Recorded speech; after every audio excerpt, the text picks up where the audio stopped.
Maytag refrigerator model OBX MBF1958FEZ troubleshooting.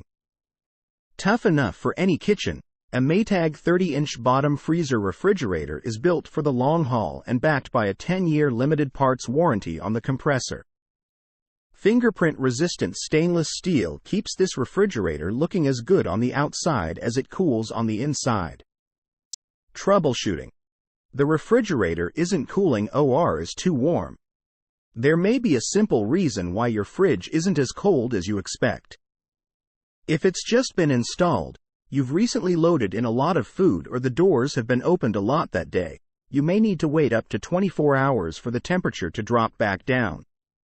If not, run through these other steps to narrow down the cause. Adjust the temperature. The recommended temperature for the refrigerator is 37 degrees Fahrenheit and the freezer 0 degrees Fahrenheit. But, if your refrigerator is located next to a heat source or in a room that's warmer than usual, you may need to adjust the temps from the factory settings. Check the settings. A setting that restricts cooling could have been accidentally turned or left on.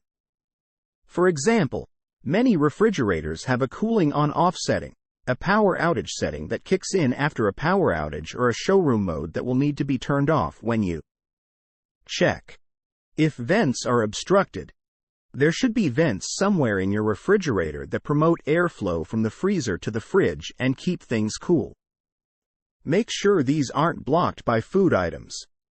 The ice maker isn't making enough ice. A standard ice maker should produce about 3 pounds of ice a day. If your refrigerator was just installed, it may take 24 hours for ice production to begin and up to 3 days for full ice production. If a large amount was recently removed, it could take 24 hours to fully replenish. If your ice maker isn't making enough ice, try these 3 things before contacting a professional. Make sure the ice maker is turned on. Sometimes an ice maker can get accidentally turned off. Turn it back on by turning the dial to ice maker on or moving the lever over the ice bin down.